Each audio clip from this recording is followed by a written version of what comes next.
आप सबको जय मसीह की। दोस्तों, आज की इस वीडियो में हम बात करने वाले हैं एक ऐसी महिला के बारे में जो कि अपने इस अद्भुत गवाही को बता रही हैं कि कैसे उन्हें दर्शन में नरक का जो है व्यू देखने को मिला। उनको नरक में कैसा होता है, क्या होता है, सारी चीज़ें उनके सपने में दिखाई दिया है। और दोस्तों, कैसा पीड़ा होता है, सारी बातें इस वीडियो में हैं और गवाही के जरिए आपको बताएंगे। और दोस्तों, बहुत सारे लोगों के जीवन में प्रभु यीशु मसीह अपने वचनों को बता करके उनके जो जीवन में कष्ट होते हैं उन्हीं के जरिए वो चर्च में जाते हैं कि ताकि वो लोग उस दुख से मुक्ति पा सकें, छुटकारा पा सकें, और उसी के लिए वो लोग चर्च में जाते हैं। तो दोस्तों, प्रभु यीशु मसीह अभी हमें समय दिया है कि हम हर एक पापों से पश्चाताप करें, परमेश्वर की ओर लौट आएं। अभी हमें समय है, नहीं तो जब रैप्चर हो जाएगा तो हमारे लिए समय नहीं रह जाएगा। इसलिए हमें पश्चाताप करना है, हमें अपने गुनाहों से तौबा करना है कि प्रभु यीशु मसीह कभी भी आएँ तो हमें अपने संग में लेकर के जाएं। और दोस्तों, इस वीडियो से आपको ये जानकारी मिलने वाली है कि यहाँ से जब लोग जाते हैं तो किस प्रकार से वहाँ पे दुख दिया जाता है। ये बहन आपके बीच में गवाहियों को दिखाएंगी कि कैसे इन्होंने दर्शन को देखा है और प्रभु यीशु मसीह ने इनके परिवार के लोगों को उस नरक की आग में दिखाए हैं कि कैसे ये लोग जब भूमि पे थे, यहाँ पे जब बुराइयां कर रहे थे तो उसी बुराइयों का फल वहाँ पर कैसा मिला। और दोस्तों, उनके लिए भी एक नरक का स्थान बनाया गया है, जो कि यदि यहाँ पे वो पश्चाताप नहीं करती, यदि यहाँ पे मन नहीं फिराती तो शायद वो भी वहाँ पे जा सकती थी। क्योंकि दोस्तों, हम जब प्रभु यीशु मसीह को अपना उद्धारकर्ता ग्रहण नहीं करेंगे तो यह निश्चय है कि हम स्वर्ग ना जाएं। दोस्तों, आइए हम सब इस गवाही को सुनते हैं, उसके बाद में आगे बातें करेंगे। मैं आपके बीच में बताना चाहती हूँ, मैं एक दिन प्रार्थना कर रही थी और उस प्रार्थना में परमेश्वर ने मुझे नरक का दर्शन दिखाया। मैंने जब नरक को देखा तब मैं उस नरक की तड़पन से तड़प उठी, व्याकुल हो उठी। और मैं आपको बताती हूँ कि वहाँ पर कैसी कैसी पीड़ा है जो मैंने अपने शरीर पर सही है, मैंने उस पीड़ा में गुजारा है वो टाइम। मैं 1 घंटा लगातार प्रार्थना के बीच उस नरक के बीच में रही। और जब मैं धरती पर थी, प्रार्थना कर रही थी, तो मैं बेहोशी हालत में थी, मैं बेहोश हो चुकी थी। और उस बेहोशी हालत में मेरी आत्मा प्रभु यीशु के साथ में नरक में थी। मैंने नरक के द्वार पर खुद को पाया और मैंने पाया कि वहाँ पर एक पतली सी रास्ता है जो अंधेरे से भरी हुई है। उसके दाएं बाएं बहुत सी कोठरियाँ बनी हैं, जैसे जेल में खाने बने होते हैं वैसे वहाँ पर खाने बने हुए हैं। और मैंने देखा कि वहाँ इतनी गर्मी है, इतनी तपन है, वहाँ पर इतना घुटन है कि कोई इंसान वहाँ पर एक पल भी रह नहीं सकता है।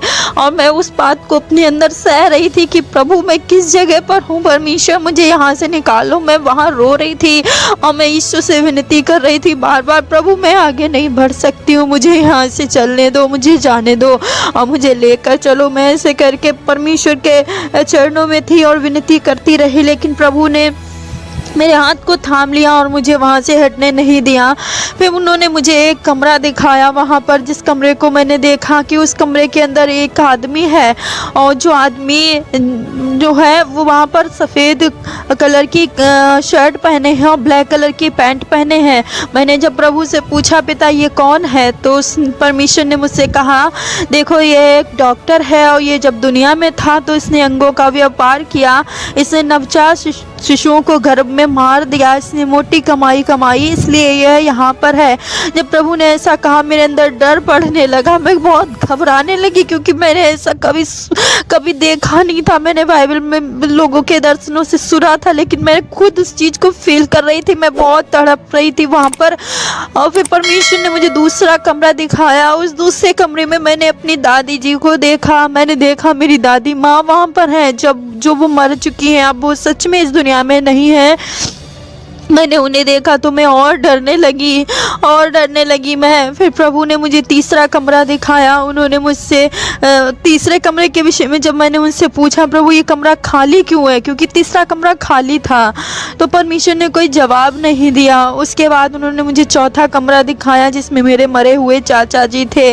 मैं और डरने लगी कि यहाँ क्या हो रहा है, यहाँ पर सब मेरे रिश्तेदार कैसे निकल रहे हैं, यहाँ पर मेरे अपने क्यों आए। और मैं बहुत तकलीफ में पूछती रही, परमेश्वर यीशु से, जीसस से मैं पूछती रही प्रभु बता दो, लेकिन उन्होंने मुझे नहीं बोला कुछ भी। उन्होंने मुझे 5वां कमरा दिखाया जिसमें मैंने देखा कि मेरे नाना जी हैं और वो मर चुके थे, और सच में वो मर चुके हैं और मैं उनसे बहुत प्यार करती हूँ। और मैं अपने नाना जी के कारण वहाँ पर बहुत व्याकुल हुई। मैं प्रभु यीशु के चरणों में गिर गई और गिर कर मैं अपने नाक को रगड़ कर विनती करने लगी, प्रभु दया कर दो, मेरे नाना को यहाँ से छोड़ दो, जाने दो। इन्होंने, मैं अपने नाना के सब कामों को गिनाने लगी कि पृथ्वी पर मेरे नाना ने बहुत भलाई की, बहुत अच्छाई की, प्रभु इनको यहाँ मत रखो, इनको जाने दो। और मैं खुद से उस दरवाजे को खोलने की कोशिश करने लगी कि मैं अपने नाना को वहाँ से बचा लूँ, लेकिन मैं नहीं बचा पा रही थी। ऐसे करके वहाँ पर मेरे साथ होता रहा, मैं बहुत तकलीफ में पड़ी रही और मैं बिल्कुल बेसुध रही। मेरे अंदर बिल्कुल ऐसा लगता था कोई सामत नहीं बची। फिर जीसस ने मुझे अपने हाथों से उठाया, मैं ज़मीन में उनके पैर में पड़ी थी तो उन्होंने मुझे उठाया। जब मैंने देखा कि यीशु मसीह मुझे उठा रहे हैं और वो रो रहे थे, उनकी आंखों में बहुत आंसू थे, वो रो रहे थे। उन्होंने मुझसे कहा, बेटी देखो, मैंने तुम्हारे खानदान पर जो अनुग्रह नहीं किया वो अनुग्रह तुम्हारे परिवार पर किया है। और देखो ये 3रा कमरा जो तुम खाली देखती हो ये तुम्हारे लिए है और ये तुम्हारे परिवार के लिए है। यदि तुम मेरी विधियों को ना मानोगी, यदि तुम निश्चिंत रहोगी ज़मीन पर कि मैं स्वर्ग ही जाऊंगी, और तुम मेरे काम को पूरा ना करोगी, मेरे स्वभाव में ना जियोगी और लोगों को ना बताओगी इस बारे में, और लोगों के लिए प्रार्थनाएं नहीं करोगी अगर, तो तुम्हें भी यहाँ 3रे कमरे में आकर रहना होगा। जब मैंने ये बात सुनी कि वो कमरा मेरे लिए है, मैं टूट गई, मैं पूरी तरह से टूट गई और मेरे पैर से लगता था जमीन निकल गई, कुछ बचा ही नहीं मेरी लाइफ में। जिस स्वर्ग को जाने के लिए मैं मेहनत कर रही हूँ, जिस स्वर्ग को जाने के लिए मैं फास्टिंग, प्रेयर सब कुछ करती हूँ, लेकिन परमेश्वर ने कह दिया वहाँ नहीं बल्कि नरक में तुम्हारे लिए कमरा है। मैं बहुत उदास हो गई और रोने लगी। वहाँ पर बहुत पश्चाताप मैंने किया। अब वो जलन मेरे शरीर से हट नहीं रही थी, वो घुटन मुझ पर पूरी तरह हावी थी। और इससे परमेश्वर ने मुझे 6ठा कमरा दिखाया। 6ठे कमरे में मैंने एक औरत को देखा। वो औरत जो थी उसके जो बाल थे वो कीड़ों से बने हुए बाल थे, उसकी नाक में केंचुए की नथुनी पहने थी, उसके कान में जो बिच्छू थे वो लटके हुए थे, टॉप्स थे बिच्छुओं के, जिंदा थे वो सब कीड़े उसके ऊपर। और मैंने उसके कंगन की जगह, पायल की जगह, कमरबंद की जगह सांपों को लिपटे देखा। फिर प्रभु ने कहा देखो ये डांसर है, ये नाचती थी दुनिया में इसलिए ये यहाँ पर है। फिर उन्होंने मुझे 7वां कमरा दिखाया। 7वें कमरे में मैंने बहुत सुंदर से लड़के को देखा जिसकी उम्र 21 से 26 के बीच होगी। मैंने उस लड़के को देखा, वो बहुत सुंदर था, बहुत ज़्यादा सुंदर था, और वो उसके हाथ में एंड्रॉयड बड़ा सा फ़ोन था, वो दोनों हाथों से अपने फ़ोन में मस्त था। और यीशु मसीह ने मुझसे कहा देखो बेटी, इसने अपना समय फ़ोन को दिया, इसने फ़ोन के जरिए बहुत दुनिया में पाप फैलाया, ये फ़ोन का दास था, गुलाम था, ये लोगों को अपनी ओर आकर्षित करता था, इसलिए यह यहाँ पर है। फिर प्रभु ने मुझे एक 8वां कमरा दिखाया। उस 8वें कमरे में मैंने देखा एक नेता बंद है। फिर प्रभु से पूछा ये कौन है, तो प्रभु ने कहा यह एक नेता है जो उद्योग मंत्री था, जो रेल मंत्री था, ये दोनों पद पर था, लेकिन इसने कालाबाजारी की, इसने जनता से धोखाधड़ी की, इसलिए यह यहाँ पर है।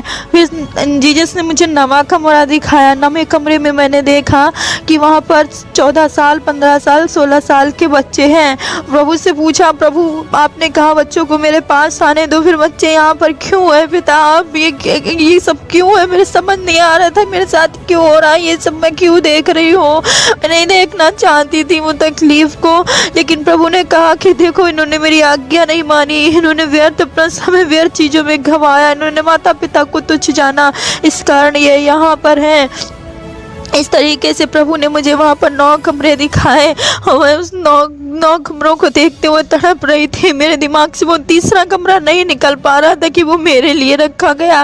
और फिर परमेश्वर मुझे नरक के एक दूसरे भाग में ले गए। वो मैंने भाग देखा, उस भाग में मैंने देखा एक बड़ा सा पत्थर है जिस पत्थर के चारों ओर दूत हैं और दूतों के हाथ में तलवारें हैं, जंजीरें हैं, चाबुकें हैं बहुत बड़ी बड़ी, और वो उस पत्थर पर घिस घिस के तेज बना रहे हैं। वहाँ मैंने देखा पीले कलर का चार्ट पेपर बैनर के जैसे लगा है, उस पे लाइनिंग से कुछ लिखा लिखा हुआ था। फिर मैंने प्रभु से पूछा, प्रभु ये क्या हो रहा है सब?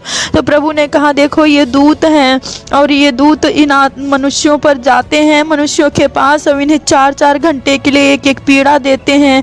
इस पेपर पर टाइम टेबल बना हुआ है, इस पर हर दूत लिखा है, हर दूत का नाम लिखा है और पीड़ा लिखी है कि कौन सा दूत जाएगा और 4 घंटे कौन सी पीड़ा देगा।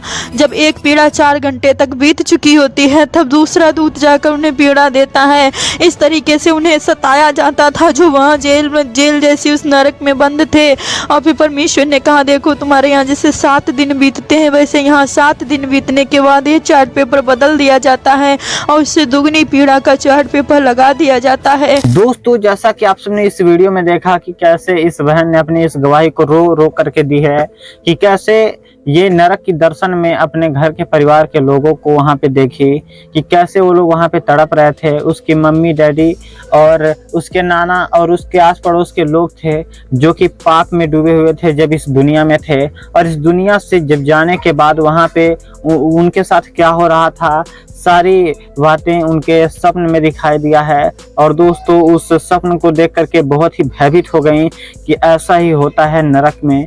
और इस बात से उनको ये सीखने को मिला, इस स्वप्न के द्वारा उनको सीखने को मिला कि हम यहाँ पे जब तक समय है तब तक हम अपने आप को परमेश्वर के आगे घुटना टेक के माफ़ी मांग सकते हैं। नहीं तो जब हम मर जाएंगे, जब हमारी मृत्यु हो जाएगी तो हम वहाँ पे जाएंगे तो हमारा यही होगा कि यदि यहाँ पे हम प्रभु यीशु मसीह को अपना उद्धारकर्ता ग्रहण किए रहेंगे, जब हम प्रभु यीशु मसीह के बातों को माने रहेंगे तभी हम स्वर्ग में जाएंगे, अन्यथा हम उसी आग की झील में जाएंगे जहाँ पे लोग तड़प रहे हैं, जहाँ पे लोग बहुत ही दुखों से पीड़ित हैं। दोस्तों, मैं आपको बताना चाहता हूँ, बहुत सारे लोग हैं जो कि आज का दिन नहीं देखे होंगे, बहुत सारे लोग होंगे जो कि प्रभु यीशु मसीह के बारे में कुछ भी नहीं जानते होंगे, वो अंधकार में हैं और प्रभु यीशु मसीह के बारे में अनाप शनाप बातें बोलते रहते हैं।